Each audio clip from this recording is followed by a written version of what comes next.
What's going on, sir?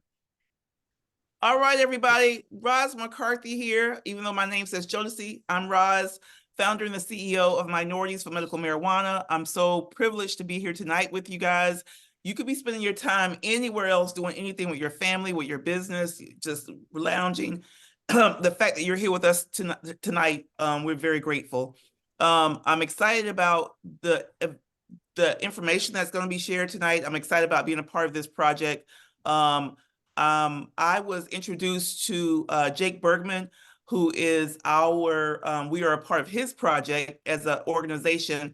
And Jake and I have been knowing each other now for over, Jake, how many years now? 6, 7 years? Yeah, you're pushing the decade. Yeah. It feels like it. And so I'm super excited about being a part of this project and having Jake and his team with us tonight. So before we get started, we want to just do some housekeeping. Number one, if you have any questions, anything that you want to share, we would love for you to take a minute, introduce yourself in the chat. We are recording this, and we are going to also take the chat, all of the questions and comments in the chat, and we are going to make that available for everyone. So if you miss something, we'll do our best to get this information back out to you. But please, if you want to introduce yourself, if you want to share your information, how to get in contact, if you have a question, you can put it in chat. Once we're done with the presentation, you will be able to raise your hand and ask specific questions. I will tell you now, we're creating this space for you to be very engaged and to ask questions. There's no question that's too small or too large. This is your time. And anything, we are going to be super focused on hemp, cultivation, commercialization, climate smart. That's going to be our main focus. But I want to really welcome this platform for you to get your questions answered. If you can do me a favor and make sure you're unmuted.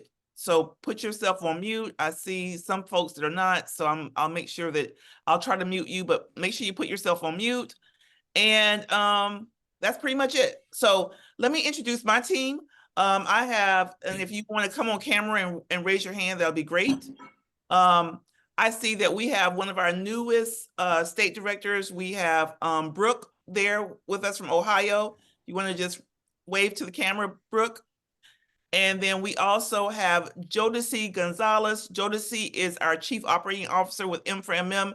She's the person that holds down the operation of this organization and helping me to fulfill our mission. So Jodeci, you want to say hi to everybody?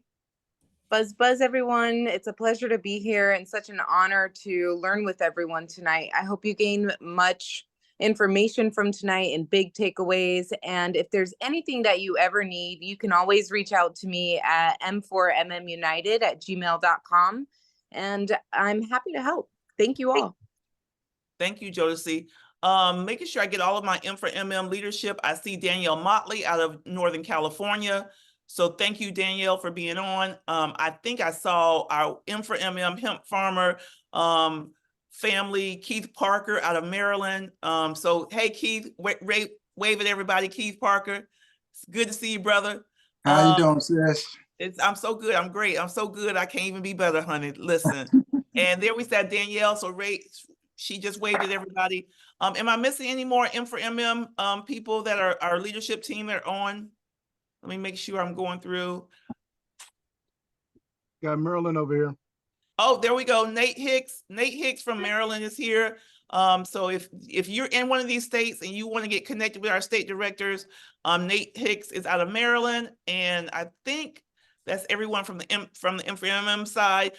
And last but not least, I want to encourage everyone to meet our National Hemp and Technology Director, Stanley Atkins out of Georgia. He is the point person to help us facilitate our partnership in this endeavor. And Stanley, say hi to everybody. Good evening, everyone. Thank you all for joining us. I'm excited to see so many attendees. Make sure you take notes tonight. This will be shared because this project is going to really be designed to drive forward the industry and help some of the most undeserved. And you deserve this opportunity. So stay tuned. Absolutely. Thank you, Stanley, and thank you for your work and commitment. So without further ado, I want to turn this over to Jake Bergman and Iconoclast. You got the floor. Awesome.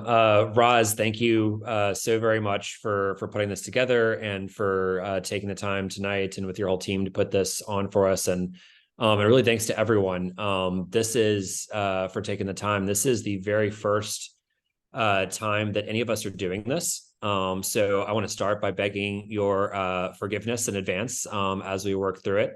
We are very excited about what we're doing, and we are very excited that we're really launching this and kind of beginning our recruitment process with Roz and M4MM tonight. So we're again excited. So I want to introduce a couple members of our team. We have Brandon Wyatt, who I believe a lot of people know here. Brandon, say hi.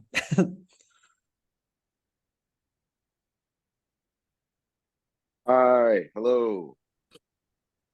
Awesome. Hey, Brandon has been with us for a little over a year now, from the very beginning of this project, from the application of the Climate Smart grant all the way through now. So I'm thrilled to have him, and he's been kind of running point on our farming contracts and the legal side. We also have Jonah Williams. Jonah, do you want to wave and do a short introduction for yourself? Hey guys, Jonah Williams here. Nice to meet you all and appreciate the time tonight. And hopefully we can give you all some good information.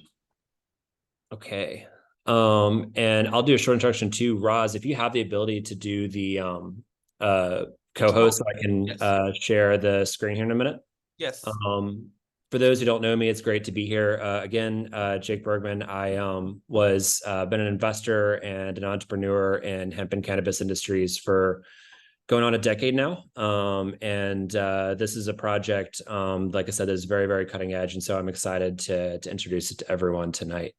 Definitely different than what we've done in the traditional CBD and state legal THC side of the business for sure. All right.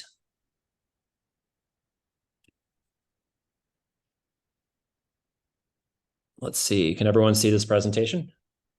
Yes. Fantastic. I will get started, just kind of give some introduction to Iconoclast, what we're doing and what the Climate Smart Grant is. Then I'm going to hand it off to Jonah Williams to talk specifically about hemp farming, about carbon credits, and about how the actual process works. And finally, we will have Brandon talk about registration, the actual details of the farming contract, and how all that will work. And Roz, obviously, if you have any closing thoughts, please join in.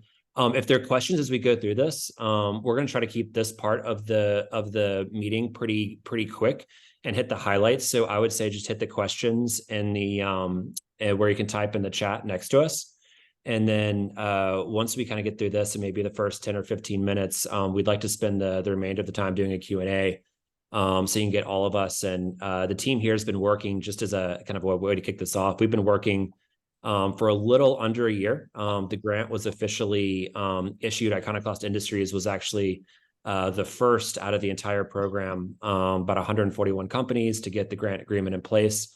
And so Jonah and the team have been diligently working on this in just under 10 months since that happened to bring us to where we are today. The Climate Smart, we're the lead partner for industrial hemp with the Climate Smart Commodities Program. The Climate Smart program, there we go. Just to give you guys some background, is not just about hemp. It is for all agricultural commodities. It's a really cutting edge, world leading program, right? That's has primary aims of both identifying and, sequestering a significant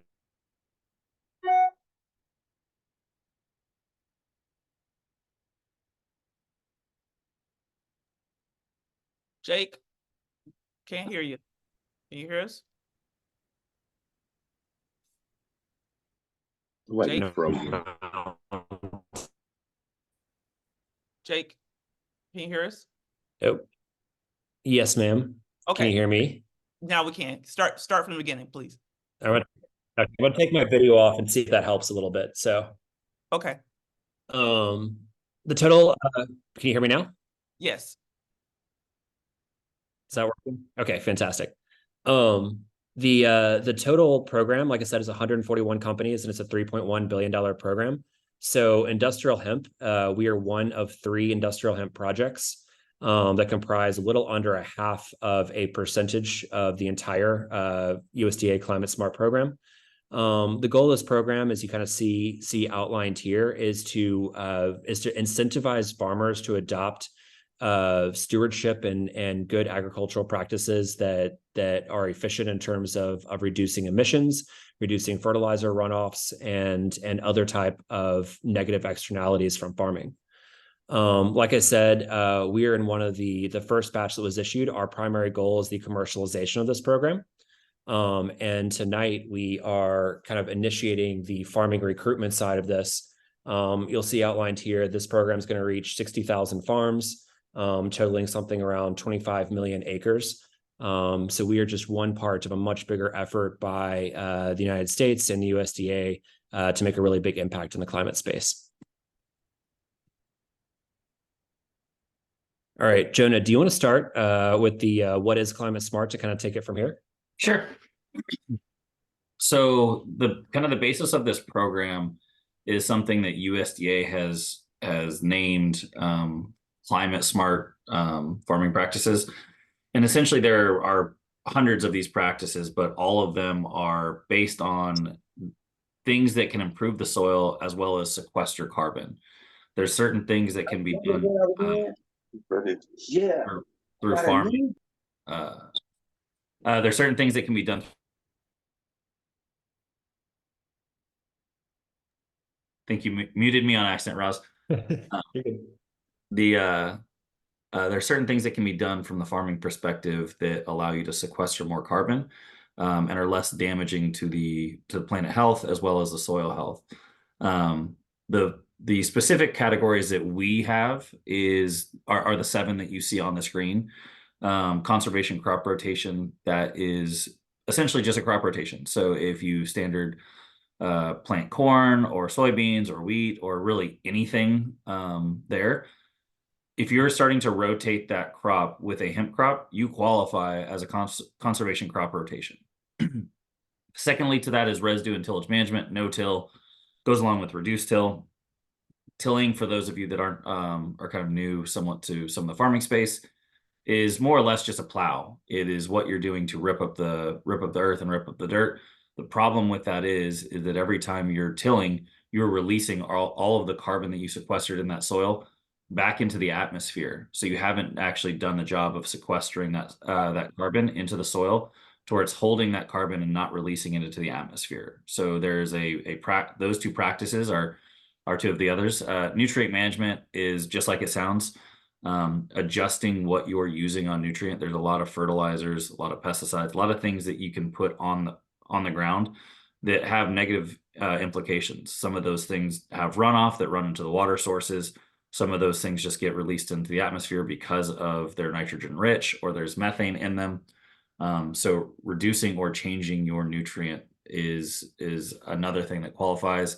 Cover crops is a planting something prior to you actual plant the cash crop. What that does is it creates a great soil organic carbon. It's a very rich carbon, which allows things like earthworms and things of that nature to develop and grow in your soil, which creates a natural biology for the soil to where you're able to reduce how much you have to till, how much you have to actually do the land. It becomes almost self-sufficient. Field border, just like it sounds, you border your field with grass, and then mulching is putting mulch just like you would in your garden at home into the field. The big thing about these 7 practices is to qualify for this program, you have to implement at least one of these practices to qualify for this program. That is the USDA directive. It's obviously working with farmers, but part of it is changing farming practices from your standard practices to things that are better for carbon sequestration. Roz, if you want to go to the next slide. Oh, yes. Jake has control. Or Jake, if you don't mind going to the next slide, sorry. I do. I'm working on getting it to move here. There we go. Cool. You want me to take this, or you want to take this, Jake? I can take this one, and you can help me out as you are Sure. the foremost expert. Sure. Happy to. No, it's industrial hemp. For those of you who have probably been in this business before, we are talking about true industrial hemp here and not CBD or floral hemp. So we're going to be growing primarily fiber and grain varieties. We have also grown a tricrop variety, so it's possible to have all three of them in there. But for this project in particular, we're growing what are known as fiber crops and dual crops with both fiber and grain. The picture inset over here shows you kind of what some of these components look like. If you've seen pictures of like hemp fields that have these, 15, 20 foot tall giant stalks, that's what we're talking about here. That's fiber hemp. And you can kind of see a cutaway and breakout of those products here. The end markets for these is something that we are also working on as part of this grant. And Jonah, I'm happy to kick that part over to you if you want to go into that in detail. Sure. Can you go back a slide real quick, Jake? Yep. Because I think one thing that we want to hit on is that first number, because I think it's really resounding, is that hemp only accounts for 0.0032% of the actual farmland utilization in the United States. It is so small, it is less acreage than Christmas trees currently are across the entire United States. So as Jake kind of mentioned, the enormity of the opportunity is massive because of how many things it can supply in the overall supply chain. And there is some attention on it. As we've gone to these meetings at the USDA, they have specifically called out, the hemp guys, because, you get the little name tag and the color that says specialty crop and you go sit in a corner by yourself. But there's absolutely a lot of attention being paid to the hemp space, and to where they've told us, help us write the rules on the USDA perspective on what we need to look at from carbon intensity as well as building the supply chain. So we are at the forefront, and the USDA is paying very close attention to this. Go ahead and go to the next slide, Jake.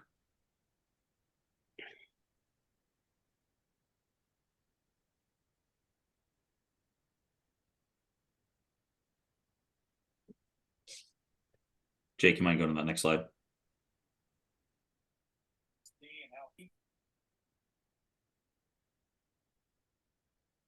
I may have lost Jake. Okay, I know the next slide, so I'll speak to it a little bit.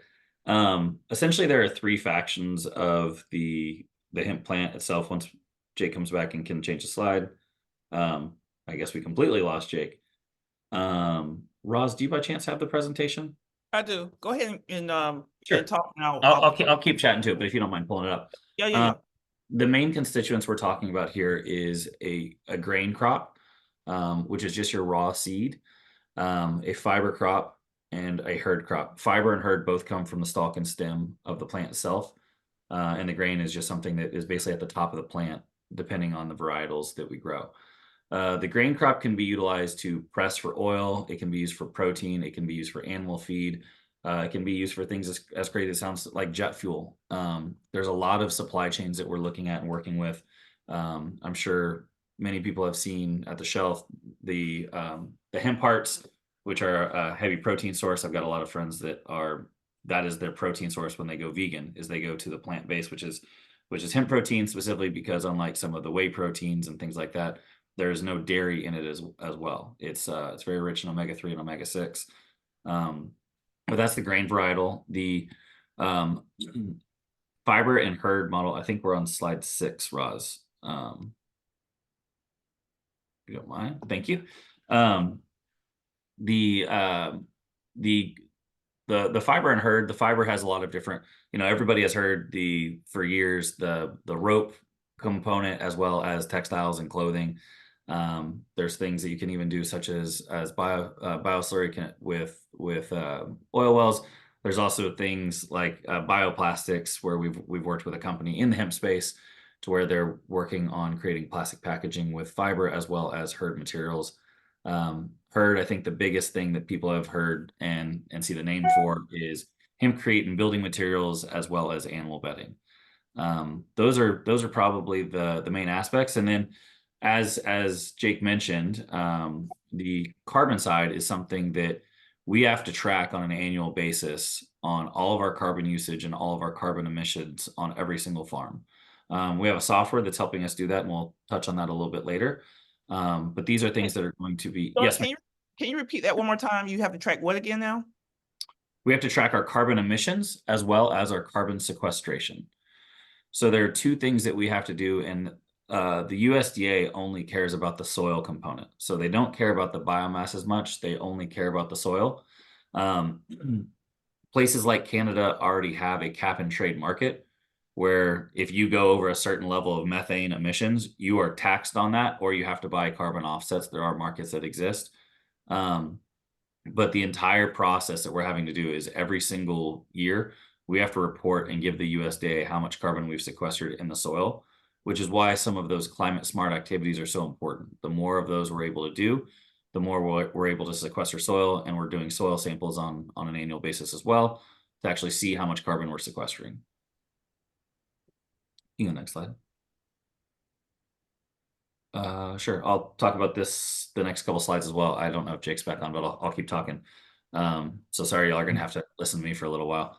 From a farming industrial hemp perspective, a lot of it just depends on scale. So while we have required equipment, it really is a little bit more dependent on how many acres are being put in place. If you're only talking about a few acres, these are not necessarily pieces of equipment that have to be owned. These are far more equipment that just are going to be utilized and needed throughout the process of the entire planting cycle. You know, seed drills or broadcast seeders is to plant your seeds directly in the soil, tractors to pull said attachment, and then a combine to harvest it, which is just swathing and baling. So it's a standardized farming crop. So if you've done a row crop, chances are you probably have all of these components. And then required software is the Carbon Track software that was mentioned earlier, which that software is tracking all of the things that are being done at the farm level to figure out what our carbon emissions are, as well as our carbon sequestration. So things like looking at, was there tillage, verifying through drone imagery and satellite imagery that there wasn't tillage, things like a cover crop. All of those things are tracked in that software, and we'll show you a couple screenshots of it, and you get access to that software if you're involved in this program. The secondary thing that's required is the USDA forms and FSA forms. I'm not going to lie or pretend that there are some that are cumbersome, but Brandon Wyatt, who is on this call, is becoming an expert on all of those forms, and we are here to assist with those forms as well as potentially even and work through the filing process with you. Brandon, I don't know if you want to touch on those USDA and FSA forms briefly before we go to the next slide. Yes, we can touch in on, can you guys hear me well? Yes. Yes, sir. Awesome. Thank you. First and foremost, like, deep breath. Speaking after, anytime I have to speak after Jonah and Jake is just like a lot. This is revolutionary stuff done from the soil. I'm glad Roz played the song that she did at the beginning, because this is really groundbreaking technology that you guys are going to be exposed to. Groundbreaking opportunity for a supply chain, and a groundbreaking opportunity to really change how farming practices are done for the betterment of the planet. And to do that in 2024, you're going to need one, software that's you're going to hear about, but two, the ability to complete forms. The United States is the #1 place you want to learn how to do business with them as a government agency, getting subsidized grants, subsidized dollars. Being able to exist in that platform is 1000% vital as a disadvantaged farmer. So we need you to be able to complete all the required USDA farm track forms, different certifications. There's going to be a wetland certification. I have a great policy background. Those who do not know me, I'm an attorney. I just didn't put it up here. And that was a complicated process for me to understand wetland certification. But when I speak to different farmers, they get it straight away. It's no problem.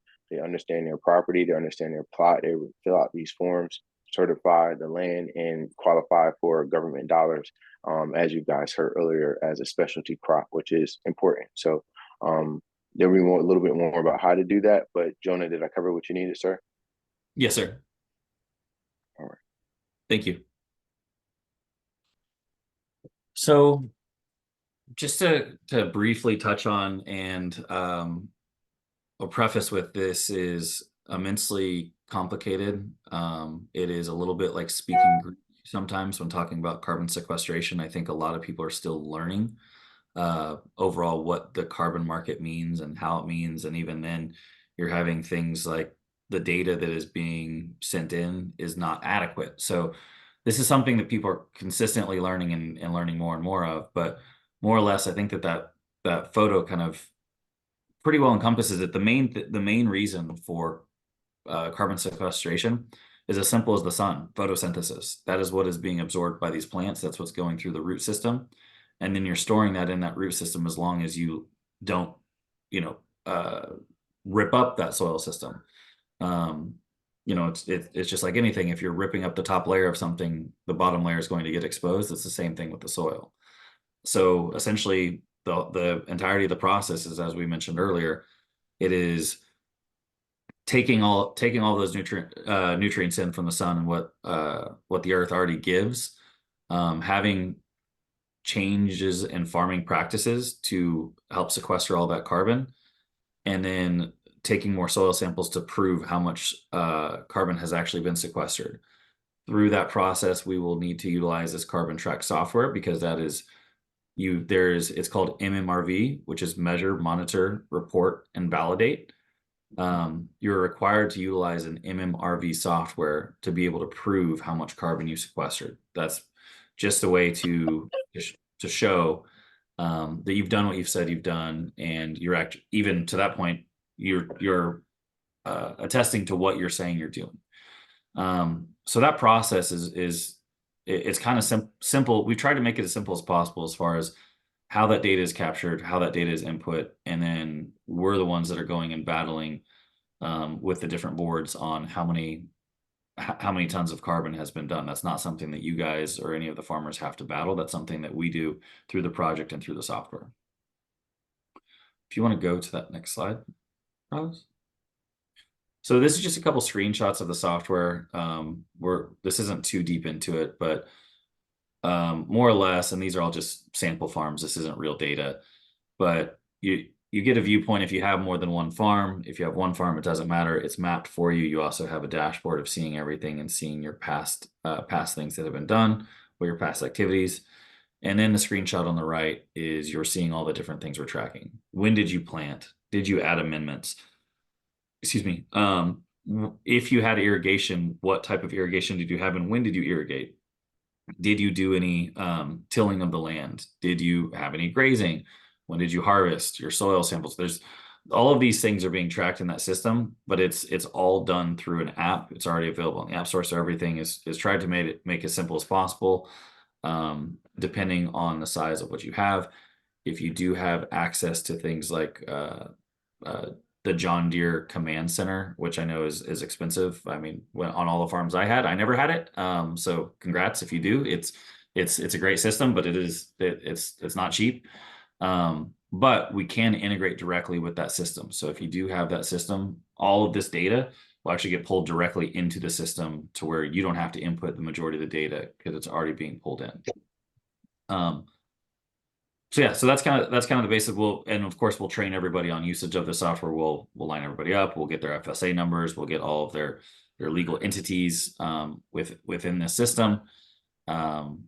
And it also allows for things such as uploading of pictures. And so if you have forms or whatever, you can actually just upload those into the system and it will automatically fill out the data for you. So don't want to go too deep into it, but just kind of give an initial glance. Awesome. Ooh, cool handoff. So can folks see me while I'm talking, or is that what happens too? Yes, because this is the juicy part. This is the part I'm like, oh my gosh, let me get that website link. I want it. Let's get it. And there it is, y'all. Number one, we are recruiting. What is recruitment?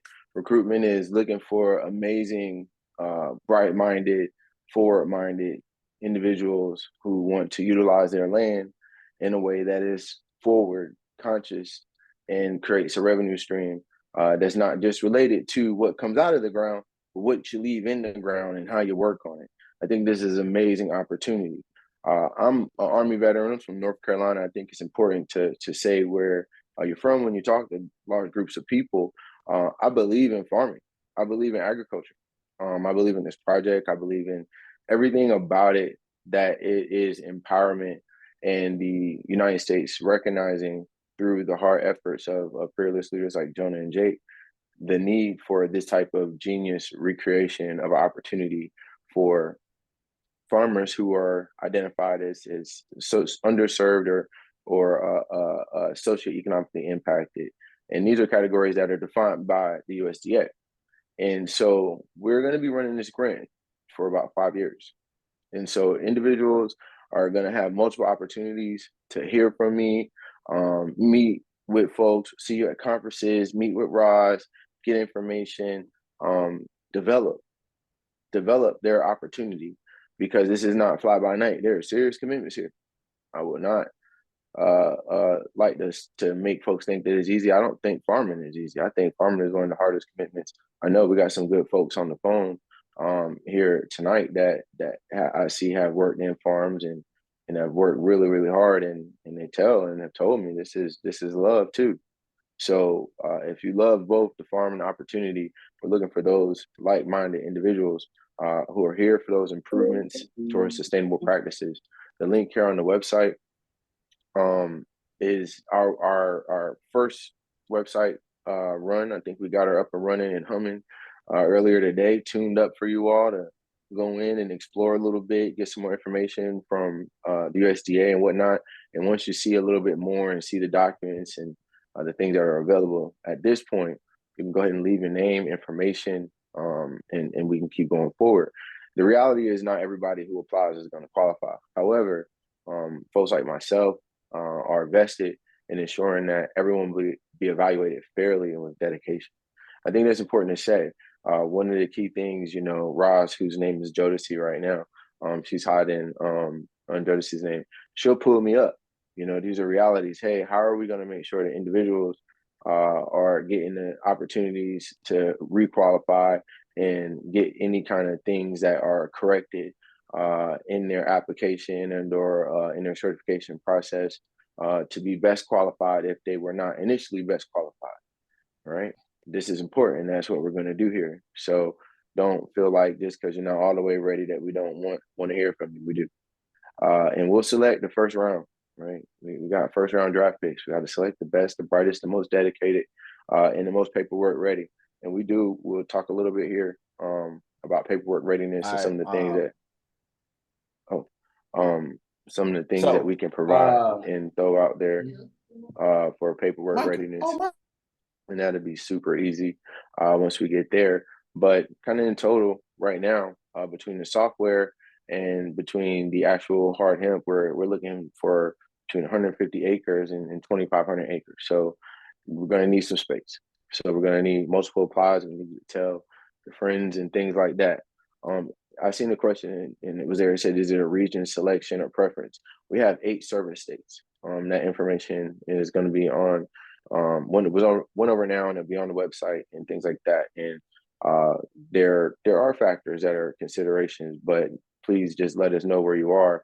Those factors are probably in the minds of geniuses way more spatial than you may think. We got a lot of things we have to consider in picking the right places and mostly also the right people. Because once again, you apply with us, you got to make sure you're good to go with USDA. Ross, can we go to the next slide? Yeah, so before we go to the next slide, question is, like, I know people are asking about the service states and some of the qualifications. I think we should talk about what those states are. We don't have to do it right here. We can have Jake go over that when we do our Q&A. But do you think if you have someone that's not in one of the service area states, would that automatically disqualify them, or should they still, do you think folks should still, pursue the opportunity? You should definitely get in contact with the program. Okay. If you're not in a direct service state, it depends on what state you're in. We have a lot of projects going on, a lot of things that are co-projects and information. In addition to the software and some of the tools and things that we'll be providing and putting out there, are practices that folks can use, and we will continue to lobby for those states. If we get a big draw from a state that we don't currently have as a service market, Jonah has no problem advocating if it's in the best benefit of the program to try to get that added to our plate. And if we can, we will. And that's the reality. So please still reach out. All right. So responsibilities. What are responsibilities? What are those? Leave those at the door. We don't have to do anything. You don't have to wake up at 5, 4 in the morning and plant these things and do all the amazing stuff that farmers do. But the farmers who are in this program will. Absolutely. And/or your team must. And you must have that like-minded understanding of a lasting impact on your property, right? And also on the environment. And this is not in any against of any regulations. It's in forward thinking of both creating practices that allow you to draw more revenue from your property than was currently maybe utilized or thought to be utilized with the hemp plant that you currently use, or if you're not using it, allowing you to double down on some of your crops and practices to draw out what we would call co-products. Those are what Jonah was going through. Carbon sequestration is a complicated process to understand, but it is a 120-month commitment to be a part of. I'm a Army veteran, so some of my service members on the phone, who to you guys, and always an honor. Making long commitments is some things that people can do easy, and others it takes a lot of pre-thought. I don't judge either person. I only judge a person that doesn't understand the commitment that they're making. And so being a part of the team that has to work on the contracts and whatnot, we make sure that we have fair payment and compensation, which we'll be going into a little bit later, for that type of commitment. But also in realizing for being paid for this opportunity and creating a sustainable practice, you will become a beacon of climate smart agriculture. And there are other, as the first slide on this presentation show, other opportunities to maximize what climate smart practices could do for your property, and what grants and opportunities will be available continuing for those who continue to vote and align with candidates who are supporting a green future. Not telling you what to do, just if you're a part of this program, you got to see how different parties and politicals look at it too. So key responsibilities will be your land management, utilizing your provided land for the biomass cultivation and applying for the USDA NRCS climate smart practices. Water supply, man, water is hugely important. Roz pulled me up again. She said, "Brandon, listen, I'm a Pisces, Roz. I'm not a person who does not realize the value of water, but I listen to you, bro. I ain't saying nothing. I listen." And she told me what some ideas and understanding. So some folks will really have to make sure you got enough water. Willingness to use software and apply to a SOP is super important. Jonah and the team is a brilliant minds. It's on the App Store right now. It's super easy. And I talk to him all the time. He's the easiest person to talk to. And the training that we'll have for you guys is really set up from the mindset of a farmer. One of the reasons that Jake leaned on Jonah so much in the presentations, because Jonah has been one of the largest hemp farmers in the country at a said point in time.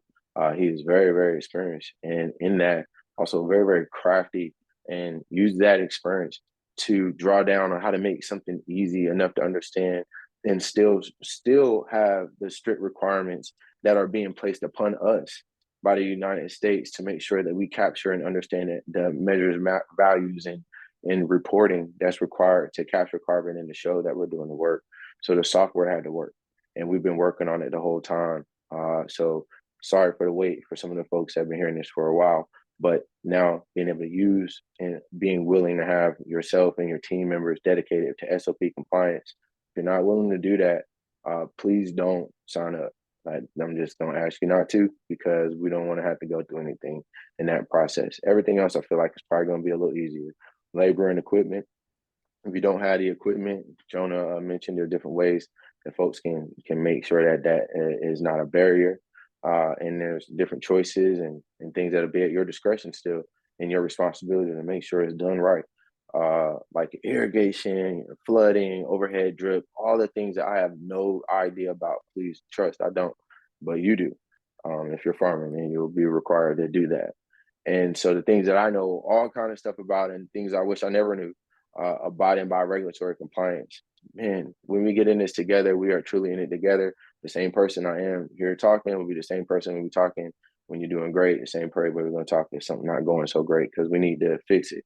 Because when you're dealing with government funds, you're asking for reports, asking for FSAs, EPAs, every other alphabet that you can imagine. And this one form that has been a true enlightenment to me, a CPA 52, right?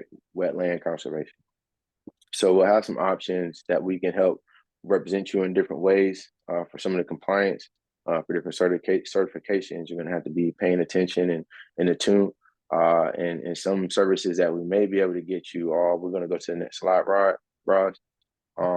We might be able to be a reference point, right? Because we're not going to be able to help you do every single thing. You got to bring a certain level of technical expertise to you. But as a part of this grant, we understood by working with underserved and specialty farmers like yourself, that from what we can do, we make sure we have fair financial assistance for the contracts we're building with you, for your program payments. They'll be fair, they'll be understood, clear. The training, like you see the phone there, we got a wonderful team who understands learning, phone training. That's what we want you to do. As simple as using your phone.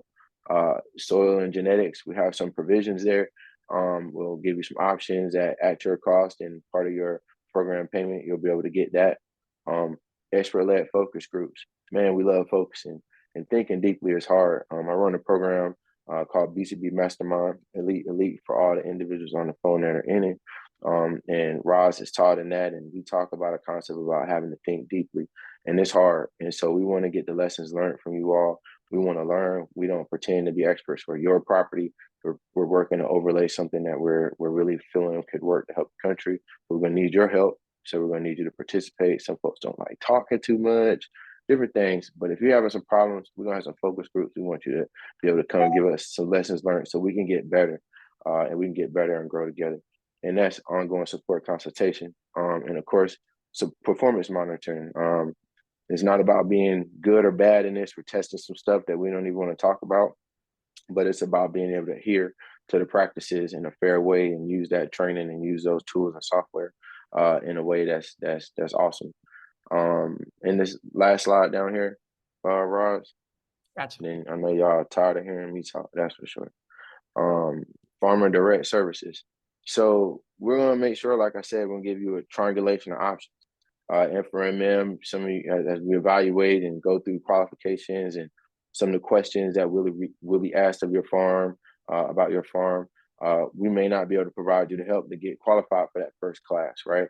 But just like any good competition, good sport, good collaborative opportunity, you get better when you reapply.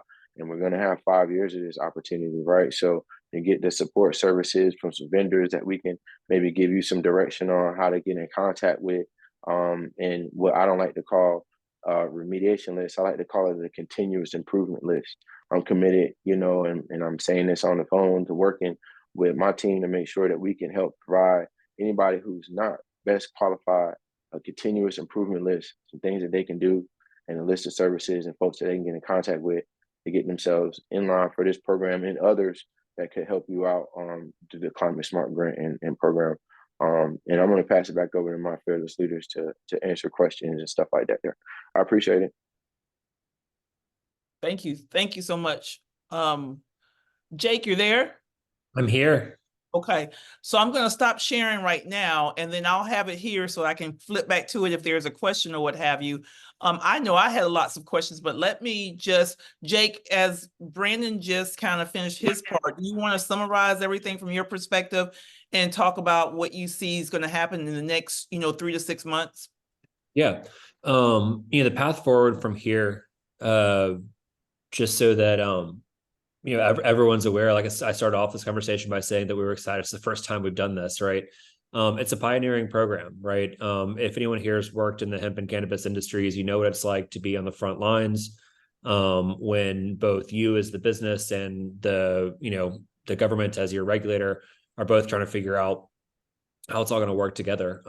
And so this is one of those programs. We're a piece of a much bigger program, right? The entire Climate Smart commodities entity. I think it's worth noting, like in summary too, that what we're developing with the technology, we mentioned there that it was 150 acres of hemp and the technology and up to 2,500 acres to pilot technology. It doesn't necessarily have to be hemp, right? If you're a farmer and you're already farming, cotton or soybeans or quite frankly anything, because we're open to looking at additional crops, and you want to adopt climate smart practices, right? We can adapt that software, and we very much look forward to testing that out. So we're very excited. 2024 is going to be a test year. So those who participate in this program, like we're telling you up front, like we very much need and value that feedback as you work with us along the way. And we're tremendously excited to get started. Those who sign up on the registration forms, we'll send back out an email that has a survey. I imagine that will come back to you, within, probably early next week. So call it 24 to 48 hours as we start to gather those. I know Roz will keep sending out reminders to sign up. So we'll keep grabbing that information. And even if we don't start in 2024, right, we're going to continue to build this database, this list of folks who want to participate. And the goal is to roll this out and scale up significantly over time, right? So planting, Jonah, you can add to this, but planting timeline for this year is going to be, traditional April, May timeframe. It's a little bit different depending on which geography you're in. But we'll get all those details to you and be engaged with you on a weekly basis, really as we get into the spring. So I want to open up for questions though. Yep, let's want to open up the floor for questions. If you can use the icon and raise your hand, I can call you up for questions. And then we go from there. And so I'll just start the ball rolling and then we'll keep it going from there. One of the things that I think you mentioned briefly, I don't know if it was Brandon or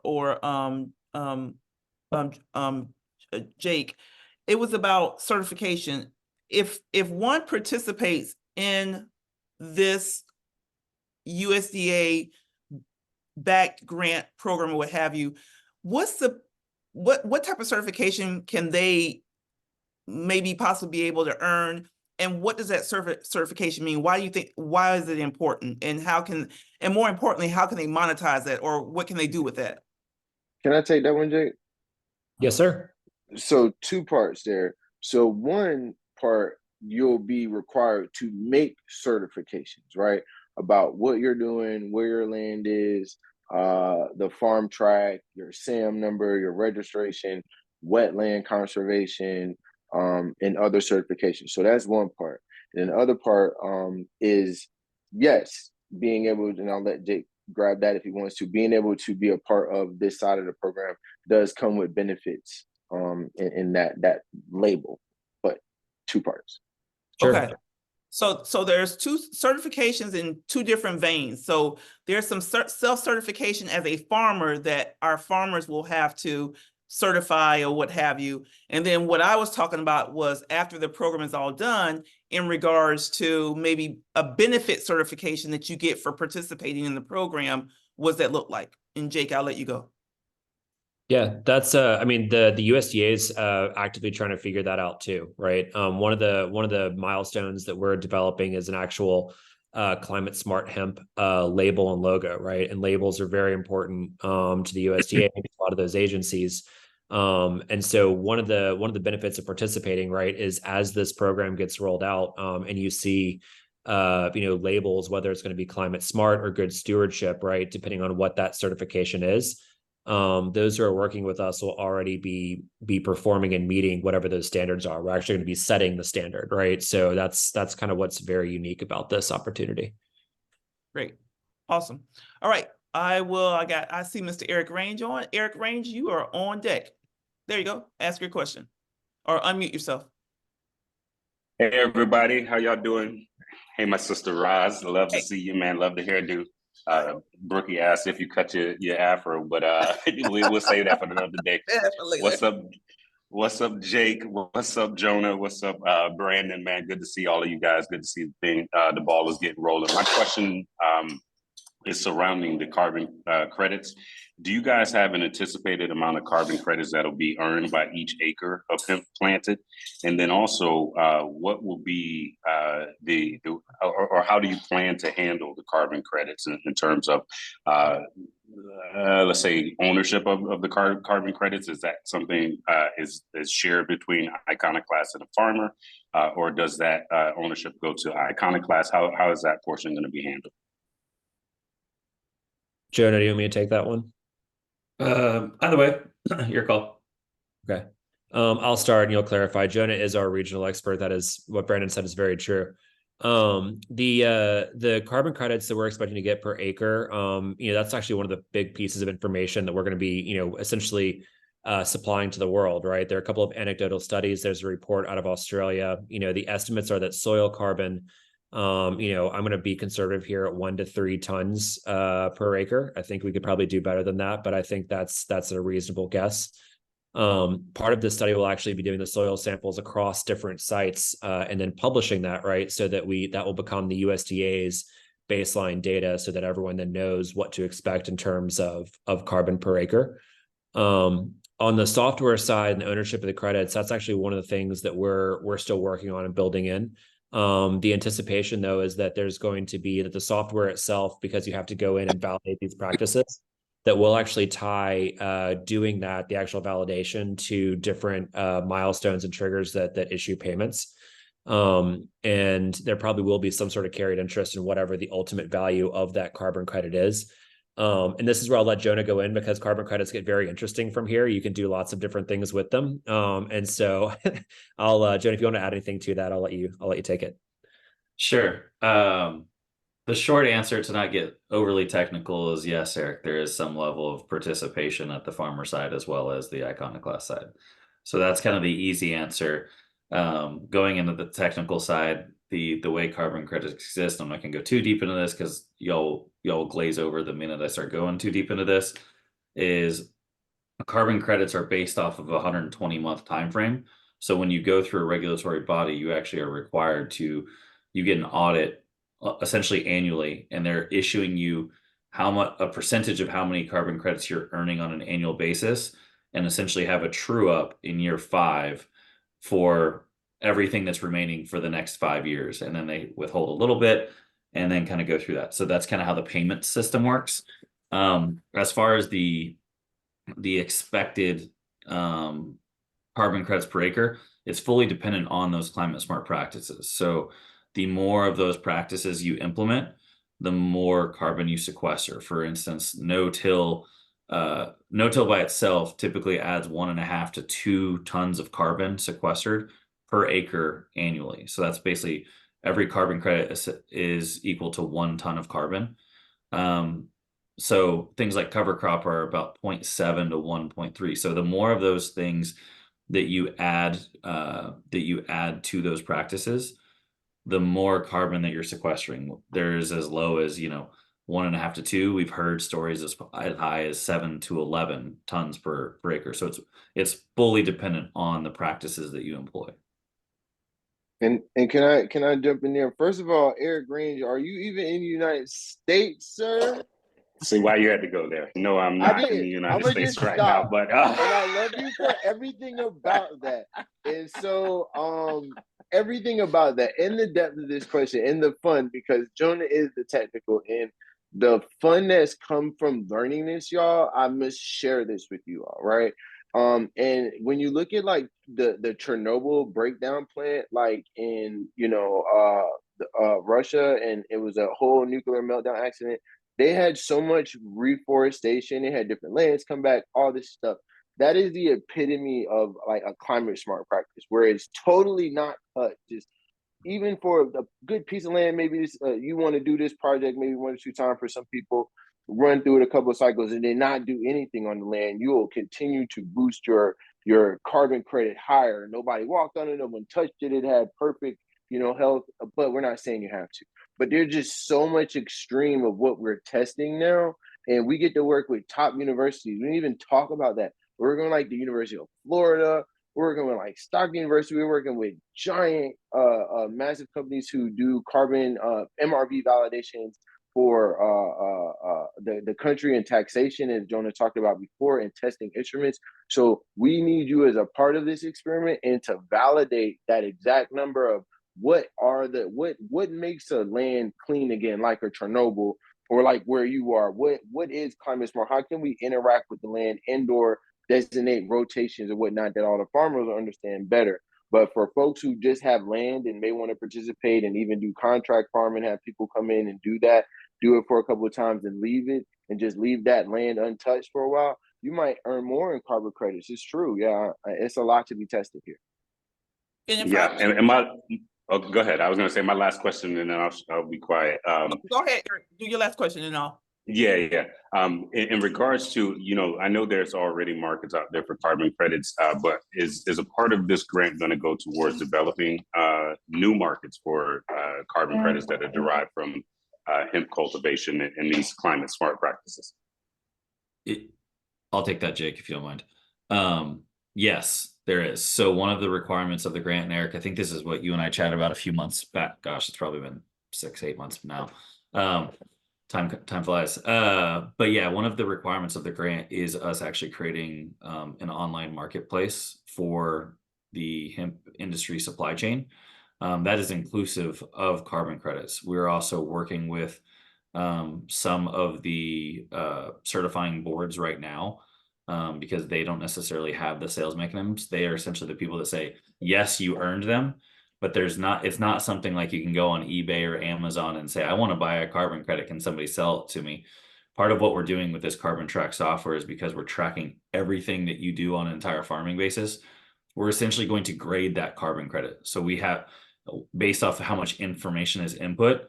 So it's going to be able to add value to that carbon credit because of how much information you get. So the more information you get, the more value we're going to be able to sell it to, and we're going to be able to pull in all of the information from that carbon track software and then put it into a supply chain where we can sell it. It's a longer-winded answer, but yes. So I want to just stop right here, and then my next person coming up is Keith Parker. The rationale for M4MM participating and was very intentional in talking to Jake, because I do feel like Black and brown farmers, when it comes to hemp, we put ourselves out there for the CBD type of products and consumables. And however, I've always felt like hemp on the industrial side, and especially now as we're talking about carbon sequestration, soil remediation, things of that nature, that was going to be the big financial opportunity as we see more proliferation of this, at a national and at a global level. And what I want to make sure that happens is that my community, people that look like me, that have farms, if you're farming or not, you can farm one thing and use it as a rotation crop and be a part of this project or whatever. I just want to make sure that you guys have this information open and accessible to you, and also participate if it makes sense, because you will be for sure ahead of the curve. And that's the beautiful part about, why we're having this conversation and this opportunity. Okay. So Keith Parker, question. Yes, how you all doing this evening? We're Keith great. Parker, CEO of Piedmont Hemp Company. So I want to make sure I can pull the thread on this. So Iconoclast received a grant from the USDA, and your research is about carbon credits, right? And monetizing that. Now, for a farmer who's never heard this before, you have a service that you're providing. So what does that mean for the farmer? What's the cost impact? What does it take for the farmer? And what ROI are they going to get from being a part of this study? You may take that, Jonah. I got it. Yeah, so the ROI is going to be set up as a farming contract. It's meant to be pretty similar to the way you would see other farming contracts. The challenge, of course, is that hemp doesn't have traditional, industrial farming contracts. So we've adopted other climate smart contracts, as well as like peanuts and soybeans, as a basis for kind of how we put it together. And the way that contract works is it'll be a payment based on a dollars per acre amount. And Brandon's looking at me because he is the lawyer, and I'll let him clarify. But you'll get payments based on a dollars per acre kind of floor.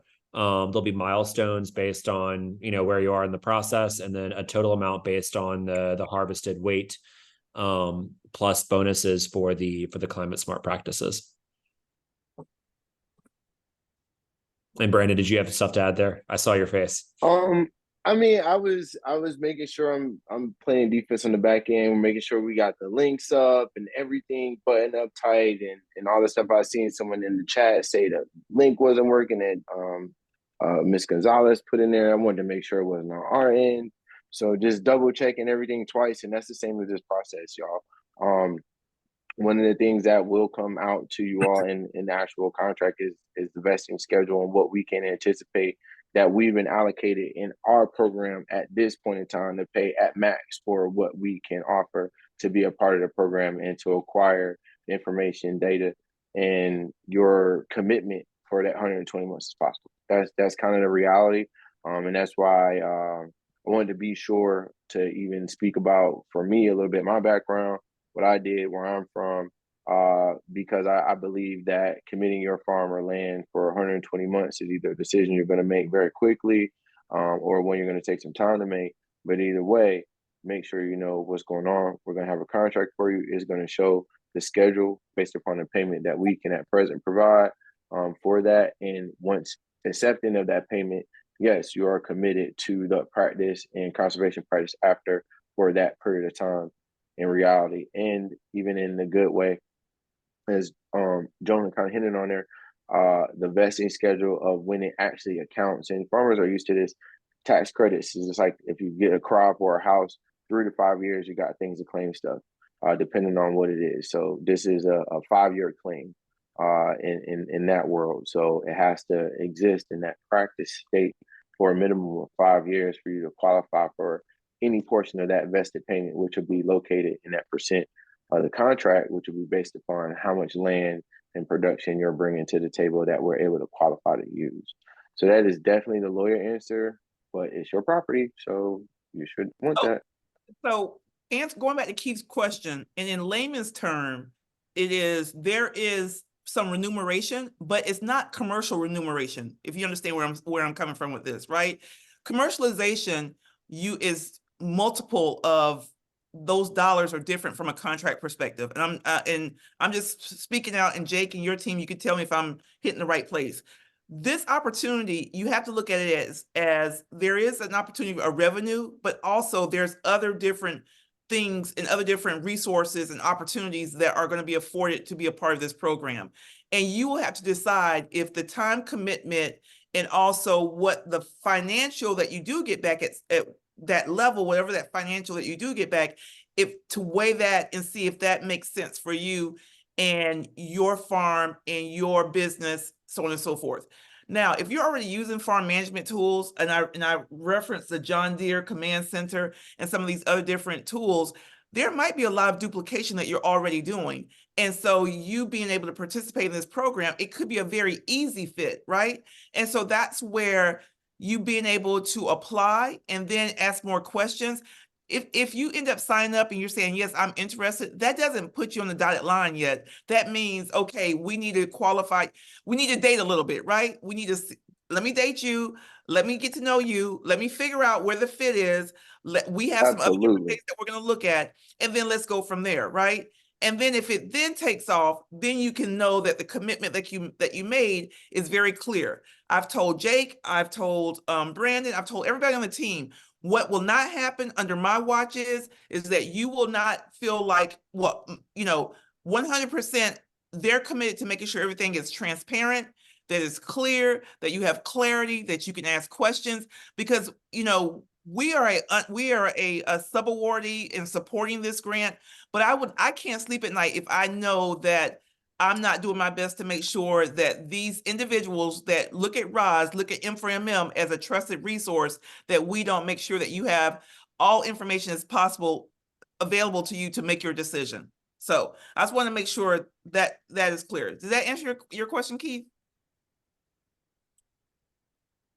Oh yeah, you answered that part as well. And then the only thing, what is the upfront resources that farmer might need? Right. Because it's a service, so I understand the farmer is buying a service. right, to be able to have a managed carbon sequestration program. So what are the requirements that the farmer needs to be able to qualify for this? What do they need to put out?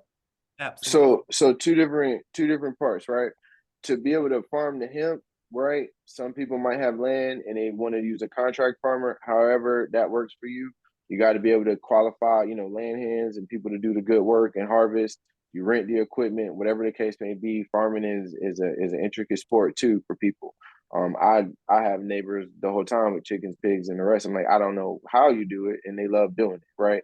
And other neighbors with large plots of land, and I've seen them not change the crop for a while and wonder, well, why did you do that? Why did you just leave that way for 3 years?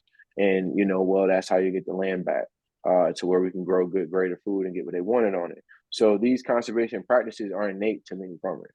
The commitment to using the software so that you can let us know that you're still doing it is the first big commitment.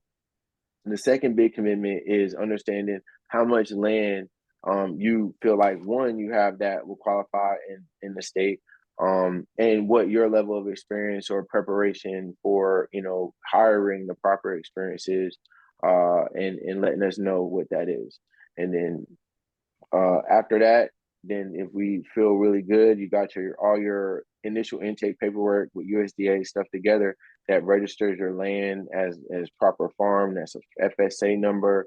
And you and I, myself, as Rod said, it's a dating kind of thing.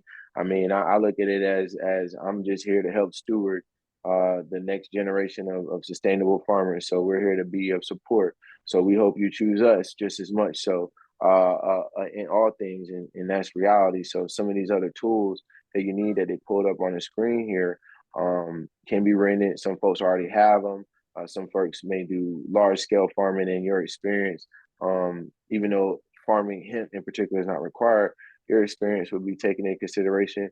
And if you're just a person that has good land and wants to experiment, but has amazing software usage and adherence and manages that, that may be one of the things that we really need for a small plot in a diverse state that you don't know when we do need it. Because as we noted before, the last part of the contract, this is paid at research level. And just to be clear, right? But research level had to match, and Jake and them went to bat. It was a year before I was even official on the team. I was on the team as we wrote this experiment with some really, really smart folks taking, this to the market. So this is really about 2.5 years in the making to get here. And so the back end of validating what could be a stable crop price for hemp without looking at the flower, right, and oil and all the stuff that really is not a focus of this was understood. It was not estimated, underestimated, overinflated, and not supported. So no different than like electric vehicles and some of the things now are getting different political support and regulation. Our foresight and ability there gave that opportunity for us to say, hey, this is a fair commodity rate for this crop to do this job of leading this next generation of climate smart farmers who can also apply this and use this same software or techniques for other crops on their land that we would not have any co-product right to, right? We only have co-product right to this swath of land that's in the project, and we needed to stay that way for 120 months as best pertinent possible, right? And if it don't, then it has a payment scale of what will be declined from it, because we would still say that even if you ran with us as best possible for 7 years and then you cut the grass, I'm gonna just say cutely, cut the grass, please, farmers, don't hurt me, right? But that's just one level of one till. That may not totally affect all the carbon rights in it, and then Jonah and them look at the paperwork and the way that the land came out on the software, because you kept using the software there, and it says, okay, well, this only had this level of reduction. So we, as best possible, can only estimate that by year. And so we're going to do our best to be fair and base it out right now at a research rate at vested per year and paid out after a 5-year point, where the initial regulatory call, as you would say, true up would happen, where we can say, hey, they guarantee earn at minimum payment from here for just this part, the carbon credit part. The biomass part, that's going to be paid out long gone, long gone. right? You're gonna know that that's straightforward. That's almost straight arm's length, regular farmer producer contract, bread of the earth. And hopefully my team supports in what I'm saying here, but I'll pass it back on over. Thank you. Thank you so much. I got a comment, but I'm going to save it for a second. I want to get our next question in. Derek Muhammad, and then after Derek, James Brady. Derek. Thank you, Roz. Good evening, everyone. My name is Derek Muhammad with Bossville Farms. I want to know first, is South Carolina one of the regional sites that we can grow in? It's not on our 8 like initial states, but they're like we were saying earlier, we're not limited to those states. We're actually looking to identify partners across the country. Okay. Second is I've been growing industrial hemp for fiber and herd since 2021 here in the state. We're actually building a processing center here in the low country of South Carolina. And we've grown industrial hemp now this past year in 7 different counties throughout the state of South Carolina, training Black farmers and giving them technical support on everything from seeds through fertilizer through maintaining and then harvest and storage. My next question is, will you be providing seeds or any things of that nature or genetics to the farmers to grow? And then I have one more, and then I'll step away. Yes, on the seeds. And by the way, that's an amazing background. Thanks for letting us know. It sounds like you already have a lot of the experience we're looking for. But we would provide seeds for this round. And obviously we worked before, you know that there are probably a lot of different trials that we also want to do in terms of developing genetics and increasing yields and that type of thing. But we would be providing those. Okay. And a lot of carbon sequestration. We involved our farmers this year in the hemp carbon standard, and I'm pretty sure you guys have heard of them. They're a European country, but they are certifying out carbon credits for our farmers for hemp. And we at that time we'll be able to use those credits or sell those credits on a carbon exchange where however we wish. And it's similar to that, they have some holdovers. I think it's 10% or so. And but my question is, do you work with Hemp Carbon Standard? And if we are a part of that particular network and we want to join on with the program that you have here, can we work with both that Hemp Carbon Standard and your carbon credit certification program as well? Yep. I'll answer first, and I may circle back to Jonah too. I don't think they're mutually exclusive. We are currently working with AEI to validate our credits. But like I said, I think that, you're already so far along in understanding and working on this, that this is an amazing conversation. I think we can just circle up afterwards and figure out what the best way to help is. Okay. Thank you. Derek, let me ask you a question. You mentioned, and I don't know if this is like other farmers outside of South Carolina, but you said you have a network of farmers. So is it just it's Bossville Farms? Are you speaking about your entity that you own, or do you have other farmers that you think may also be interested in participating? No, these are all farmers, different farmers that we have just reached out to. We provided them seeds last year and technical support on how to grow those seeds. So there's several farms throughout the state, not just Bossville. Okay, awesome. Thank you so much, sir, for being on and being a good steward, and hopefully this is some good information that you can share with your network of farmers. And we'll talk more about how we want to connect with those farmers and yourself as well. So thank you so much. Absolutely. See, we got it. I'm from North Carolina. We got the Gamecocks on the phone. We not turning nobody away. We turn nobody down. My family from Newberry. Where are you at? Talking about low country. I'm down in the low country. I'm down in Hampton County, Allendale County, I'm 50 miles north of Savannah. So we're right in the bottom. Oh, yeah. You crossed the way, about to be in Georgia a little bit. So, all right. Yeah, exactly. Right. Well, and Exactly. there's we can circle back on this too, but obviously one of the questions was around processing and kind of where the end markets are. And so we're doing a lot of work on that, both in terms of carbon sequestration, but there's also a sustainable aviation fuel facility that just opened in Georgia, not too far away. So I think it may be able to draw from South Carolina, South Georgia, Alabama, even North Florida. Yeah, that'll be awesome. Jake, while we're talking about this, can you tell them about your vision after this is done, after this particular program is done, not only with the software and the data, but then I think you are also looking at ways of commercializing or creating opportunities for these farmers to still be able to participate or grow hemp, be able to sell that industrial hemp, looking at different ways, if it's biofuel, things of that nature. Can you talk about your vision from that perspective? Yeah, no, be happy to. I mean, that's the reason we're all here, right? I have been looking for a way to kind of catalyze widespread production of industrial hemp for the better part of a half decade now. And I think that we're just now getting to the point where it's making some sense, right? So the biggest challenge I think we've had, just to give some background, everyone's probably familiar with it, was that the only market initially was CBD, right? And that market wasn't, quite frankly, really a market because the FDA didn't even give anyone the green light to do anything.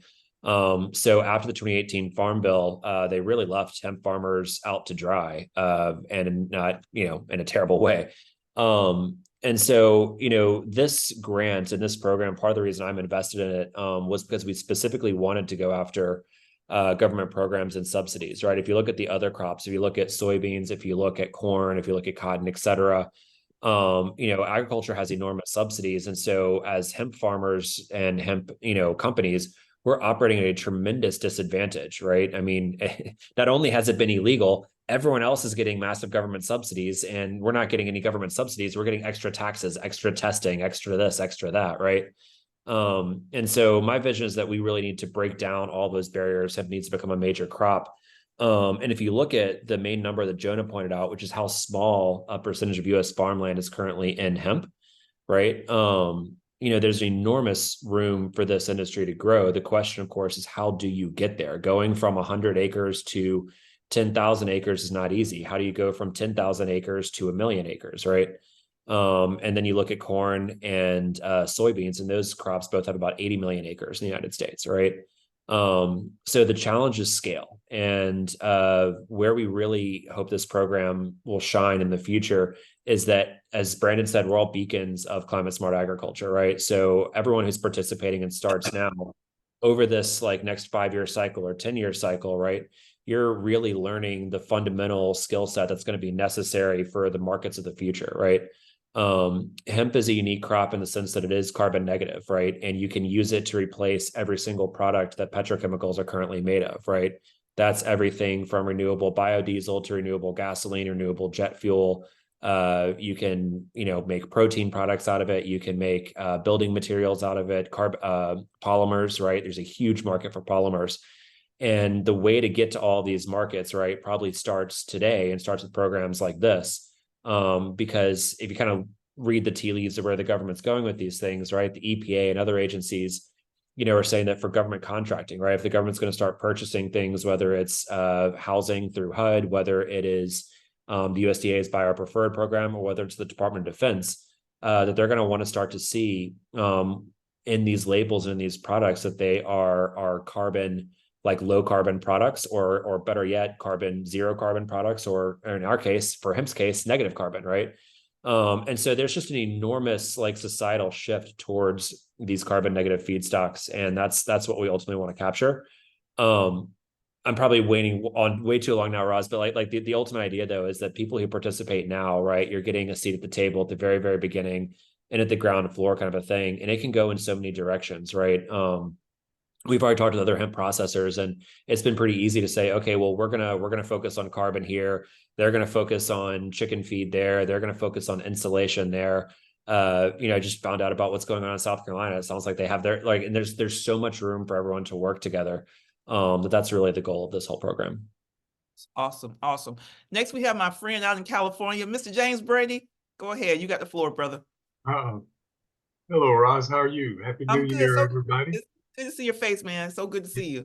Yes, enjoying the conversation here around carbon sequestration. So one of the things I wanted to add is for carbon sequestration is moringa.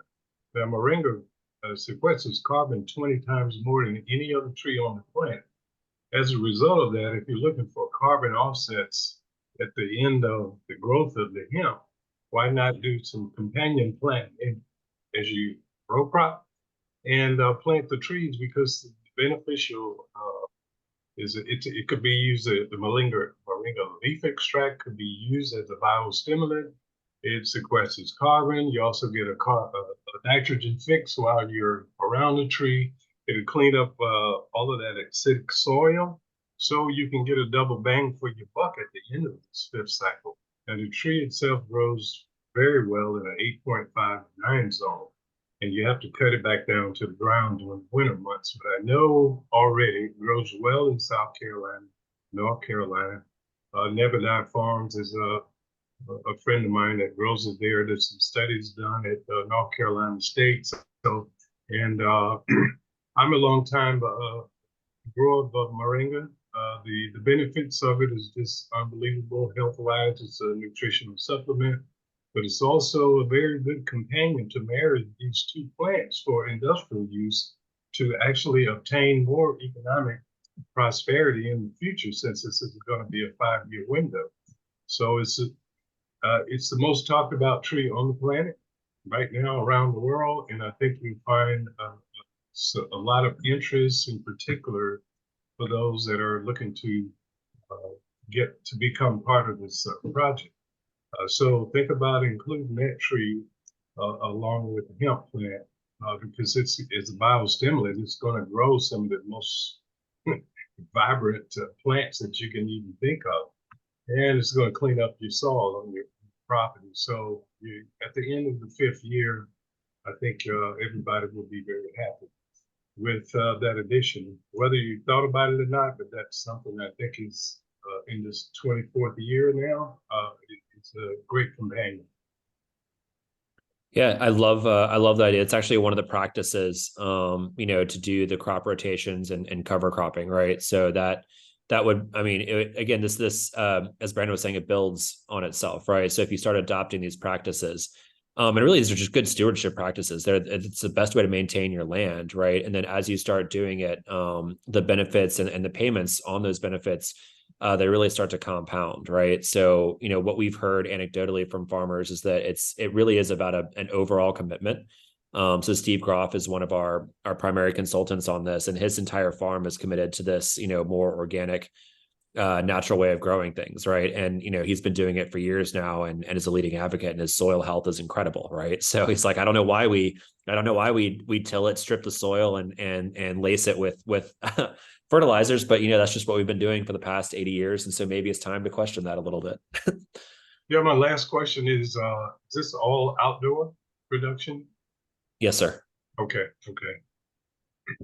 Thank you so much, James. Thank you.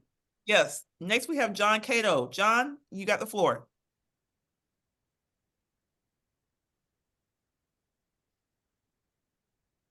Want to unmute yourself, John?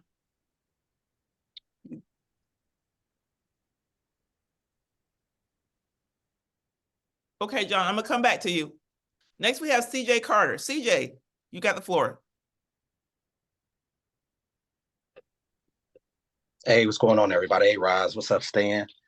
Hey, I am the Vice President of Kentucky Hemp Association. Here in Kentucky in 2019, we harvested over 25,000 acres of hemp. Last year, we only harvested less than 1,300 acres. Farmers here in Kentucky, as well as across the nation, don't want to touch hemp with a 50-foot pole. What incentives do farmers have to participate in a program such as this, and what would be the major selling point to pique their interest to actually get back in hemp farming? Because there are quite a few farmers here in Kentucky who still have biomass in warehouses, and it's a constant reminder that they got burnt the last time around when hemp was up and running. So what is the major selling point to get farmers to want to participate in hemp again? Yeah, I see Great. Jonah popping up. He'll probably say the same thing, but it's the USDA guaranteeing the payments, right? Is probably a major point of this. And we have, I mean, Kentucky is one of the states that's on our target list, and we have processing facility there. So, you know, we would definitely like to have that conversation. But you know, that is a major point of this program, is that we don't want to be, you know, another company that may have made commitments to farmers and then broken them, right? So having the USDA as a partner ensures that, you know, again, as long as like, you know, the crop, you know, you don't have, it's not a crop insurance situation, and you deliver the crop, you're going to get the payment. Yeah. And then, Jake, don't you think that even if you are not growing hemp as a primary crop, even if it's a rotational crop, that's an opportunity as well. You know, and I think also, CJ, That's the lit. I think also, CJ, if I'm not mistaken, were they growing a lot for CBD and consumable type of production in Kentucky? All those acreage, and this is different. This is more on the industrial side, plus the guarantee of the USDA. Your thoughts? Yeah, so they did, I think it was over 95% of our crop was grown for CBD. Less than 2% was done for fiber. Yeah. That's the major selling point that we're working on here in Kentucky, where we're working with the Department of Agriculture, as well as with the legislators on the Agricultural and Licensing and Occupations Committee, to actually begin the process of legislatively setting up our supply chain here in Kentucky. Because I'm sure you guys are aware that Kentucky is the best place in the world to cultivate cannabis, both marijuana and hemp. At one point, Kentucky produced over 90% of the nation's hemp back in the 18 and early 1900s. So it's my vision and my goal to make where I stay out here in Louisville, as well as Kentucky, to be the hemp capital of the world, which leads to my second question. I had a meeting earlier today with our economic development department, as well as advanced planning, on starting a pilot program to remediate brownfield properties. There are over 8,000 brownfields here in the state of Kentucky, and there's over 450,000 brownfields in the country. Where does Iconoclast stand on starting remediation projects utilizing industrial hemp to clean brownfields? Can you explain brownfields for everybody real quick? Because you know, Mr. Carter, you got a depth of knowledge there. You just kind of dropped on folks. You know, you just can't drop on everybody. Just drop the mic. What is a brownfield for folks here, so we can just level? So brownfields are old, contaminated properties that have toxic soils that are unable to be developed on. So a lot of times they're abandoned, blighted, vacant properties that have been sitting dormant for decades. We have a major project underway here in Louisville on the Rodea project, where they're actually, it's a $10 million remediation project that they're using. The main point that I spoke on today in my meeting was how it's actual cost savings using industrial hemp to clean brownfields. And it's going to cost nowhere close to $10 million. So we'll be working on a budget in terms of starting that pilot program. But just wanted to see where that actually falls in line with where you guys are with this Climate Smart grant. And before you go, Jake, I want to say, CJ, and when working with Stanley and some, we've been working with Eric Foster out in Flint, Michigan, and here in Florida, we have a young lady here in Florida that's wanting to partner with us as an organization to do soil remediation with hemp. And for those of you that don't know, hemp is one of the most fibrous plants that you can imagine. Those roots, those contaminant, be it oil or whatever is contaminate in soil, hemp is an absorber. It absorbs all of that in the stalk of the hemp plant. And so we feel like it is not only a less expensive but more efficient way to remediate soil, but we've been wanting to do projects where we do affordable housing on the land that's clean due to the soil remediation.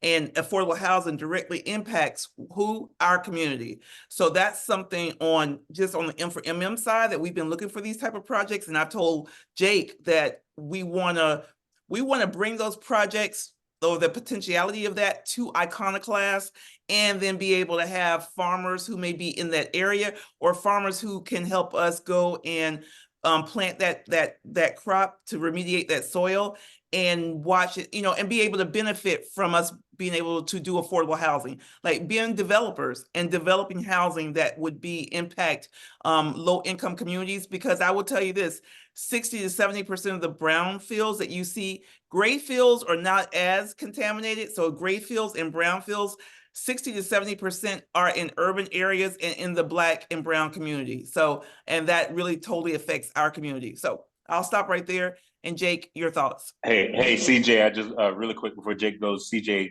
let's reach out and talk, because there are some challenges when it comes to using hemp with brownfields.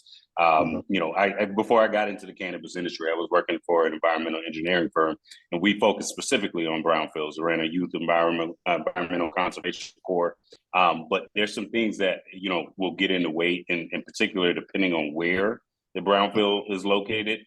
That could be a challenge, but would love to hear more about it and see how I can help out. Appreciate that, Eric. Before you speak up, thank you, Ross. I was unable. This is John Cato. But with this discussion going into that, I wanted to speak directly about the fertilization that may be applied to the farmers. We also specialize in fertilizers that have been proved not only in carbon sequestration activities, but in soil remediation. And we do have the carbon sequestration auditing services. So I was going to ask, my initial question, are there going to be carbon auditing services required as a part of the overall carbon sequestration accounting services process with this software? Thank you, John. So Jake, I'll let you, if you can answer John's question and go back to the soil remediation from CJ, that'll be great. Sure. Yes, there will be validations. We're kind of operating, we'll be using, like I said, AEI and whatever they require us to do, but we're operating a little bit, with the USDA and kind of our own program and ensuring that we hit their metrics for climate smart practices. But yeah, we would be validated. That's a core part of what we'll do, is validate that those have been done. Most of it's, on farm is related to soil sampling though. Awesome. And then you want to address CJ's question? Yeah. CJ, so phytoremediation in general, this is actually one, as Roz is saying, one of the more interesting applications of hemp. And we have started evaluating some projects like that. There's actually, a study showing hemp's ability to remediate PFAS, which is a particularly bad chemical that's hard to, what they're called forever chemicals that are hard to get rid of. And these come from a lot of airline and Air Force fire suppressant, equipment and materials. So you tend to find PFAS a lot around airports and a lot around military bases. So it's, and this is what we want to be having discussions about, but Department of Defense has been putting out contracts to clean up some of those sites, both Superfund sites, brownfields, and PFAS. So it's something we're interested in. It's also especially interesting to us if we can find a place to, because once hemp remediates the soil, right, you've now taken those heavy elements and they're now in your plant, right? And so you're not going to want to use that maybe for building a house or your clothing. But we could certainly put that into a bioslurry and inject it into like a Class 6 well for more carbon credits, for instance. So there's an art to like putting these deals together, right? Where, you want to find a location. In the regulatory capacity. Yeah. You gotta let the edge of the fringe, right? But yeah. Right there. And Eric, yes, I would love to continue to triangulate that. CJ, please make sure you connect with Eric on that. And please connect with us. Jake, that sounds like if we could find the worst outlier possible, right? A brownfield, and this isn't a third, and some of the worst stuff ever, with someone willing to really let that land sit and just do what it does. But you might have given us an idea. Yeah, we have some opportunities, so we'll circle back around. Flint, Michigan actually has assigned over 700 acres of land that has to be cleaned. And so anytime, if you guys, so let me put this out here to everyone that's on the call.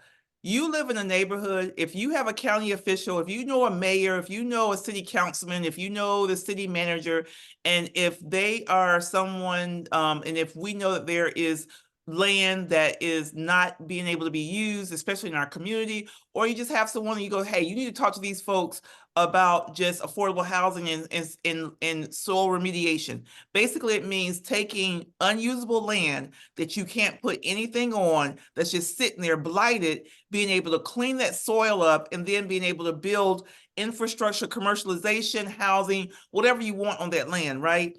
The ideal concept is for the city, the municipality, the county, whoever it is to be able to do a partnership in some kind of way.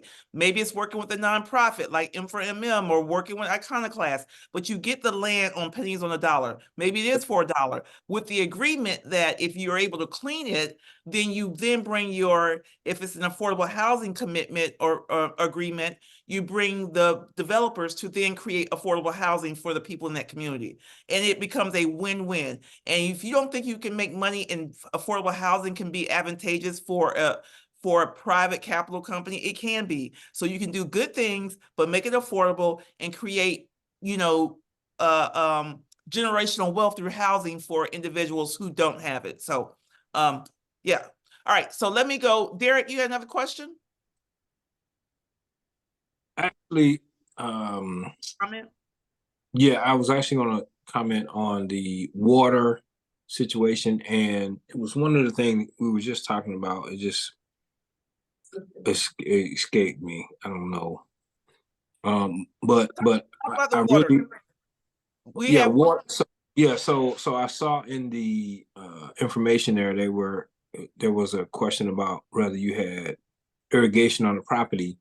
And what I've learned over the last few years growing this is that irrigation is not needed for this type of grow, for this type of hemp to grow.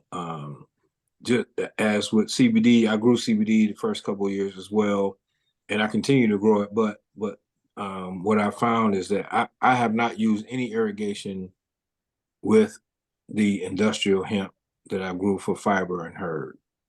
So that was one thing I wanted to point out that I saw in the information, and processing. So when we harvest the biomass for this particular project, will we be required to turn that biomass over to get processed someplace else, or will that be able to be done here in our facility? So in South Carolina. Yeah, we have the ability to bifurcate the technology from the biomass, right? So if you had a use of this is what I'm talking about with other processors, right? So if you had your own processing facility and your own dedicated sales channel, we could just work with you on providing the carbon track technology and the carbon credits, and you keep the biomass. We're happy to buy it too, right? But it sounds like in South Carolina, you're further away from where I think our nearest place would be in Kentucky. And so it probably, works out better for both parties right now, just to do the carbon side. Nearest place might be Virginia. You Southwest corner. still provide seeds and genetics? We could. This is why we're piloting it, right? This can all be kind of case by case, right? But I would imagine if you wanted to work with the program, that we could provide the seeds for it. And then, we would just chat about it, I think, on a one-on-one basis. Okay. Hey, real quick, Jake, where's your processing facility here in Kentucky? Eddyville, Kentucky. Okay. Southern border. Mm-hmm. So going back to the comment about water, we did, unfortunately, I think he may be on we have our resident irrigation water management, Lawrence Jones with Blue Rain Irrigation. And one thing that we are, and he's a part of the M4MM team and will be connected to and be as a resource to Iconoclast. There are going to be some folks that have crops that they're growing that are going to be either dependent on water irrigation, and water management is critical, because the one thing that anytime you do anything different, you're going to have people that try to poke holes into it. So it's going to be, if you do this, then you are going to be utilizing water and like, so we're trying to kind of, and I shouldn't say we, but I've been kind of bouncing ideas off of Jake and his team about different things that can be done to make sure we mitigate some of those different outlandish claims. And one of the major opportunities is water management. How do you make sure that you're being responsible from that perspective, even if you're not growing hemp? And so if you're growing some other type of crop and you end up being a part of this program, that's one of the things that you may see come down the line, some type of irrigation assessment of just finding out. Like, my hope is that you will get resources from being a part of this program that you didn't have available to you to help you manage your crop, regardless if it's hemp or not, in a more in a more efficient way to produce more, to be better, right? And this project is not about like what we can get, like we want this, we want this, we want to be able to do this, we want the research.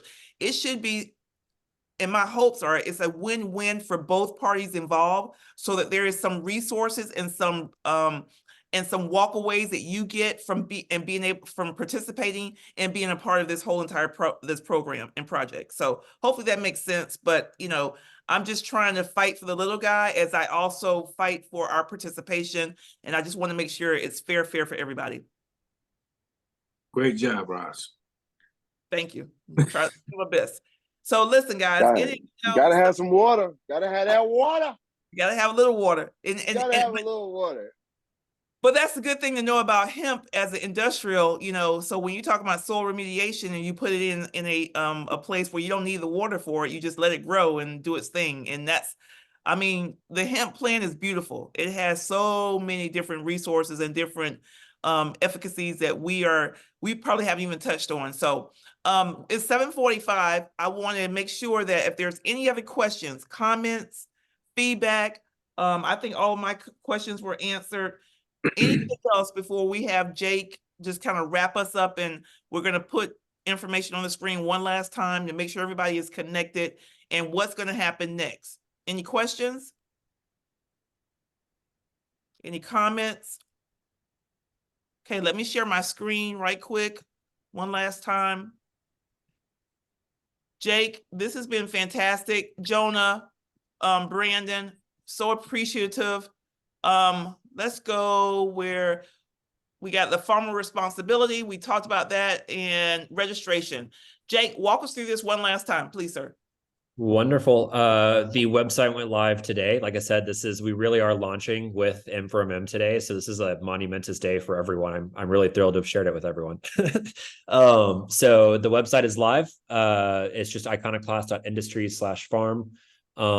Please sign up there. We will probably both call you and send you an email form. You know, don't worry if we don't call you immediately. We're going to be doing that over the course of next week. And then we'll get basic information on your farm, where it's located, what your capabilities are. There's a lot of extra ideas that came out of this meeting today. So that's what I'm saying. I think we'll call everyone too and just have kind of an open dialogue to learn about who you are and what the opportunities may be. And then we'll put all that into essentially to a spreadsheet, and then we're going to start going through and making the selection process. The goal is not to be exclusionary in any way in that selection process. We would like to include, we want to scale up, right? The point of this is to scale the business. So we'll be doing that. It's just really a question of, I think, who are going to be the best folks to help us pilot in 2024, and then we'll keep growing from there. Hey, Jake, is there a minimum acreage that someone can participate? I know you're up to 150 acres for hemp and carbon tracking, 2,500 acres for carbon track. But what's the minimal to qualify?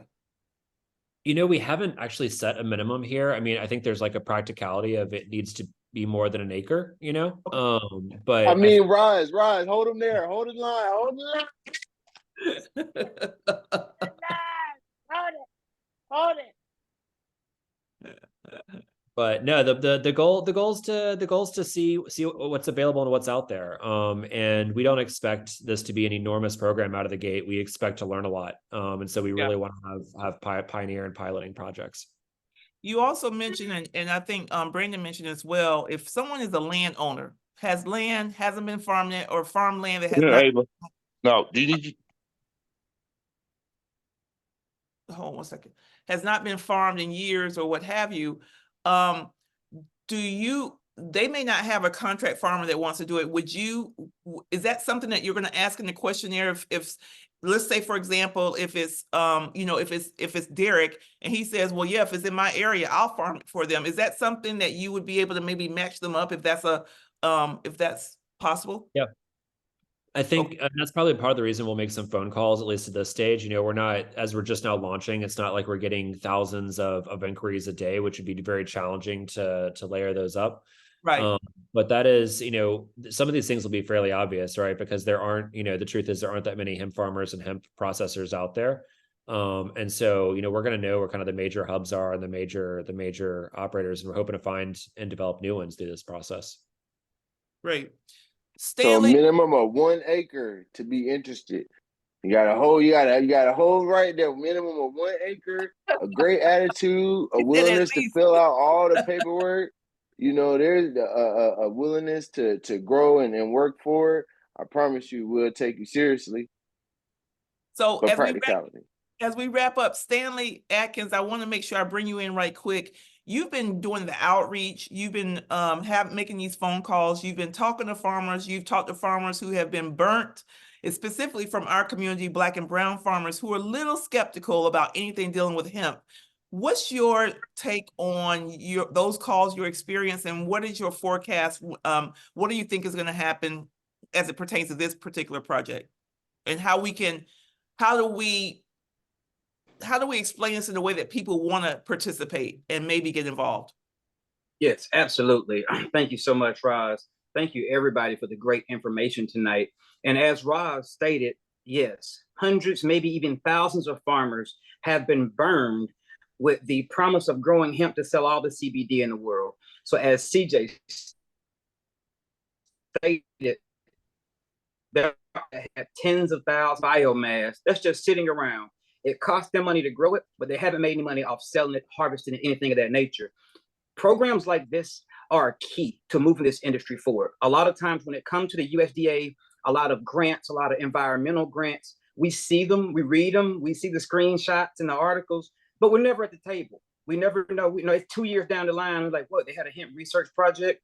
This right here not only puts us at the table, but we're not at a table with an empty plate.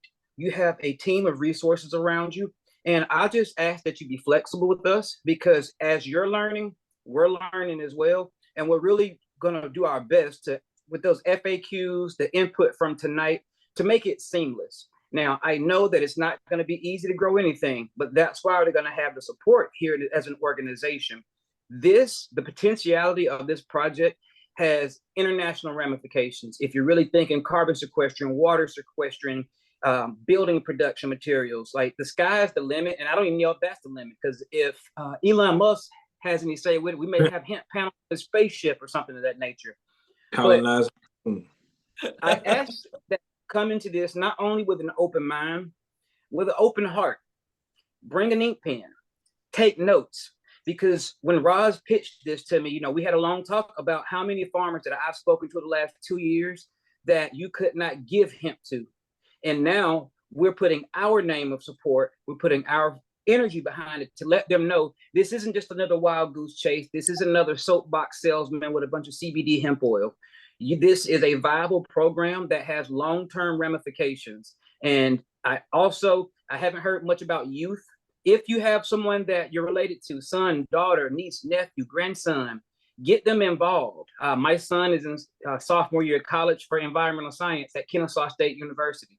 Because for these farmers are not automated with technology in most cases, but the youth are. So we're going to have to bridge the gap between the generational farmers and the next generation, who are going to have to input the software for auntie, uncle, grandparents. So we're here to help you. Thank you all for your time tonight, and I look forward to assisting y'all in this program. Love it. Thank you so much, Stanley. Hey, Roz, can I say a quick word before we go? First, you already know, Eric.